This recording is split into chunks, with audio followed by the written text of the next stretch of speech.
Dave Ziegler joins us, GM of the team. Good to see you, Dave. Thanks for having me. Always a joy to come on. Yeah, how was bye week for you? Let's jump in there because I interviewed the coach today, and he talked about seeing his son play high school football. You have a young family. You just moved here. What was it like to get away? Even though you probably didn't get away, you got a lot of work going on. Yeah, a lot of work going on, a lot of self-reflection even from a scouting and personnel standpoint, looking at what we've done well, areas we can improve, looking at the team, specifically looking at different areas where we think we can possibly upgrade the team, what players are progressing, what players need improvement in certain areas, and so a lot of self-reflection in that regard. And then got to spend a little time with the family, got away for a little bit. Good. Kids got to go down a water slide at the hotel 100 times. Carissa got a break, and it was a good time to reset, refresh. It's a new part of the season, and we're excited we're excited for the journey here. Let's talk about some early challenges. It was a perfect preseason in regards to the record and what you did in training camp, and then coming in, we knew the schedule was going to be front loaded, but you take it one game at a time. So the slow start this year, and reflecting on that, what have you seen? Yeah, well, I think when you look back at the preseason specifically, and I know there was a different set of players playing, but when you look at that, if you look at those games individually, one thing that stands out are low penalties and no turnovers. And those were the things that show up in every game, regardless if it's a preseason game, a scrimmage, or a regular season game. Those are keys to victory. And I would say when you look at our first 4 games, the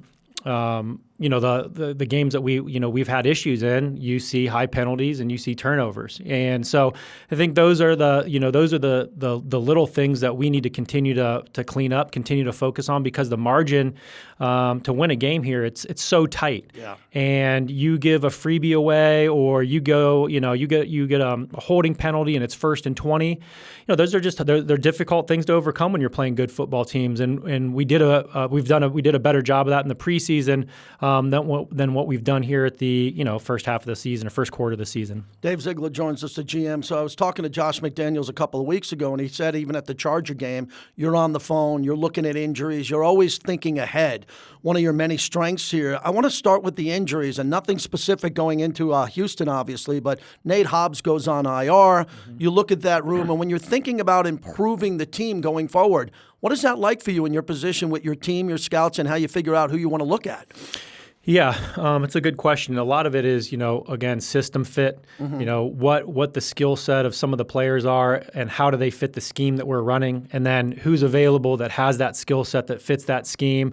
There's an element of a familiarity too. Players that you've worked with possibly that know the system that can come in, and there's a more seamless transition because we're in the regular season. We play every Sunday, and there's an element of that you look for too. And so, but it goes back. The other aspect is going back to the traits of the players that are there. Again, from a skill set standpoint, but also intelligence, also character, and who's going to come in and kind of be able to run with it quickly and progress and grow quickly. And so those are the things that we look for, and Champ and DJ and those guys do a great job of just staying on top of the league, staying on top of who's on different practice squads that may be an upgrade, guys that are on the street. And that's where constantly working out players to see if we can find someone that can help us in one way or another. When I look at the team now with the trade deadline, you're always wanting to improve the team. What is your background with that from former teams you worked with? Because it's really different in the NBA. Fans go crazy at the trade deadline because there's salary dumps or this. You can maybe pick up a team. It's not really like that in the NFL. From my history covering the sport, a lot of times this teams stand pat and they go with what they have. How challenging is this if you look to upgrade the team, or you got to make some hard decisions? Yeah, it's challenging, and I've been involved in a few trade deadline, some trades at the deadline in the past, and it's difficult because when you're looking at the NFL, draft picks are so valuable, and so you have to find the right team. If someone's willing to give up a pick for a player, they have to be in a position where they feel like they can give up a pick. So that's one thing. The other aspect is salary, and what type of salary you're taking on, how many years are left on that contract, and then what does that equate to the value of the player? A player on the last year of his contract that's going to be an 8-game rental is going to be hopefully less expensive than a player that has 2 years left on the contract. And then they have to be a system fit.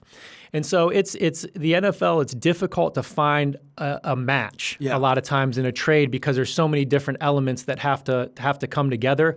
And then again, you have to find the right player that can come in and seamlessly fit. And a lot of trade deadline deals, we've seen it in the past. There's been some years where there's been some big receivers traded. Typically, you don't get the return on the investment, especially for skill players. And the reason being, if you think about the continuity that's developed throughout the preseason, a quarterback, a receiver, a quarterback, a tight end, a running back working with the offensive line, when you just pluck and dump a player in that situation, it usually takes 3 or 4 weeks for them to get acclimated, and then you're almost to the end of the season. And so you really have to find the right fit. I've been involved in some that have been successful, and I've been involved in some that just took too long. Right.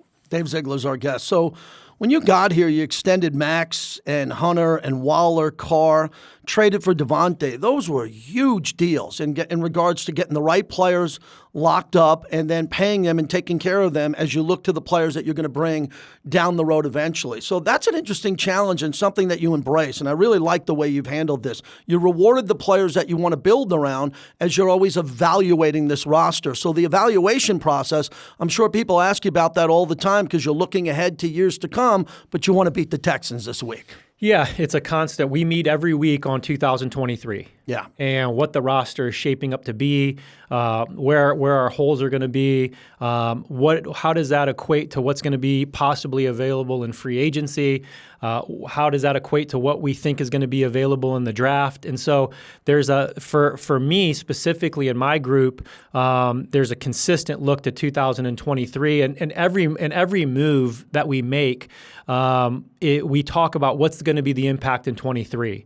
As you know, this year there was we came in and I think we had about 38 players under contract, which was I think the third lowest in the league at the time. So we had to acquire a lot of players just to fill out the roster. The goal going forward is drafting successfully, developing players here successfully, whether they were undrafted guys or guys that are on the practice squad that we feel can fill a role in year 2, and continue to build the roster where we're getting out of that cycle of having to, re-sign 40 players every year because it's just difficult. Yeah, when you're bringing players in from all over the place to fit in your system, as we've done this year, there's a level of assimilation that takes place, and there's a lot of learning that takes place. And, so we're going to hopefully continue to develop and draft well and have this roster filled out where eventually we get to the point where free agency is 2 or 3 players, that fill a direct need and, have a more, I guess, concentrated and focused approach. Let's get into O-line development. I've been fascinated by this since we talked in Canton about it. You knew you were going to go with 7 or 8 guys. You had to. Yep. That's the situation you were in. Now that you've pared it down to what looks like the 5 or 6 you're going with, how proud are you with these players that have stepped up? Parnham, what we're seeing on the edge at right tackle with Munford. How are they developing in your plan and what you thought of originally? Yeah, they've done a great job. Yeah. We've been very excited with the development of the offensive line, and again, there's going to be ups and downs. But the group that's been playing has played together. The assignment, they played good assignment football, and that's a big part of it. Is just doing the right thing, going to the right guy, understanding where the blitz is coming from, the right blitz pickup, and I think this group, Alex Bars has stepped in and done a really nice job in terms of executing his assignments. Been very excited about Dylan. Dylan's started at 2 positions already as a rookie, one being center, which is really difficult to do. It's been something. And, he's shown good ability in both the run and the pass, and Thayer's came along nice too. He's getting a very valuable experience as a rookie going against some of the top edge rushers in the league, and I think he's done a good job of embracing the challenge, and he's really committed himself, I would say, just weight room, diet, practice habits. Thayer's done a really good job with that. And so this group is playing hard. They're playing together. We've ran the ball very successfully in the last 2 weeks, and that's a tribute to those guys and what they've done on the practice field and the extra work that they put in during the week. Let's go to the defensive line because Max is having an incredible year, and you knew that, and that's why you extended him. You brought in Chandler Jones. I thought he played better in the last game as he's trying to get going here. And then the interior of your defensive line. What are you seeing as you evaluate the defensive line, especially going into a game like this? The coach said this is a smash mouth game. They don't do a lot of exotics. They just want to run right at you, and they're going to run it, and they're going to defend the run. Yeah, and we've had our moments. I think we've been, for the most part, more successful defending the run than not. got off to a slow start against Tennessee, which hurt us. But those guys inside, I think overall have done a good job. Bilal Nichols has done a good job. Andrew Billings has really, made a commitment in the offseason to his body and staying in shape and cutting weight, and he's really made a good commitment to that and has given us some positive plays. And Neil Farrell has stepped up the last couple games, which is good to see. And he's gotten some work. During the regular season games, which have been valuable for him. So, I think those guys have done a good job. There's room for improvement there, and we'll continue to look for that. And then on the edge, Chandler and Max garner a lot of attention. Chandler garners a lot of attention. There's a lot of chips coming his way. There's a lot of pass protections being slid his way, which obviously has opened up things on the other side for Max. Chandler's also done an outstanding job here the last couple weeks in the run game, and that's not the sexy part that the outside world necessarily looks in. He set the edge, forced runs inside, defeated blocks, made tackles in the run game. He's been a three down player, which is what we were hoping to add when we brought him. He had a better week last week in terms of the pressures, and Chandler he continues to work at his craft, and it'll just be a matter of time, before those sexy stats in terms of the sacks and things like that come. But we're proud of what he's doing, and he'll continue to get better. Dave, the fans here, it's really fun on radio that the fans are trying to find out what is this team about, what is the strength. And I look at it, I love the passing game, but I love what Josh Jacobs has done. Since Josh, and you're evaluating him every game, he's really exploded the last couple of weeks. I'm a Devontae guy when Darren Waller's healthy and what Hunter can do when healthy. And then you have Max Hollins and what you can do with Foster Moreau. I still look at this offense and say, I can't wait for it to really click because there's been some explosive plays. What are you optimistic about with this offense once it gets really rolling? Yeah, I think we have to get healthy. Yeah. And again, because of the lack of health, there's a continuity that's, still developing and needs to be built. But I'm excited because I think when we get that group healthy, we just have a lot of explosive playmakers, and we have a lot of opportunities to move the football. We have a lot of opportunities to spread the football around to different people to make plays, hopefully to take some attention off, some of the guys like Devontae that's constantly getting doubled and things of that nature. And Josh has just been tremendous. Josh is a football player in every sense of the world. He loves the process. He loves to practice. He loves to work out. He takes care of his body. He's done an excellent job with ball security, and he's obviously running hard and playing physical. So it's been a joy to watch him, watch his development, and just see what type of football player he is. I would say Monday through Saturday. Yeah, and that's oftentimes where the games are won, is Monday through Saturday, and the preparation that needs to go into it. And so there's a high ceiling with this offense. I think we've started to form a bit of an identity the last couple weeks, and hasn't been perfect. Still have room to grow. We need to make plays in critical moments, and that's what we haven't done. I mean, plain and simple, we haven't executed in some of the critical moments in the red zone. A couple critical moments in the game where we could have put the game away. Again, we're not shying away from that. That's the reality of it, and that's why we're 1-4. And so we need to keep continuing to improve. Wrapping it up with Dave Ziegler, big picture NFL storylines. Are you surprised? Is it parity? You look around, you see some of the teams that are struggling. You're struggling here, looking to turn it around. Just big picture when you watch some of these games, some of these scores, teams that you think are going to win, and then they struggle. It's the Jets and the Giants in New York. Tampa Bay's not flowing as they have. The Cowboys winning without Dak and getting him back. Just what you're noticing with the league this year from a distance. Yeah, the one thing you see is scoring's down. Yeah. And so, why that is, we really haven't pinpointed that yet. We're researching it. We're looking into it. We want to understand why.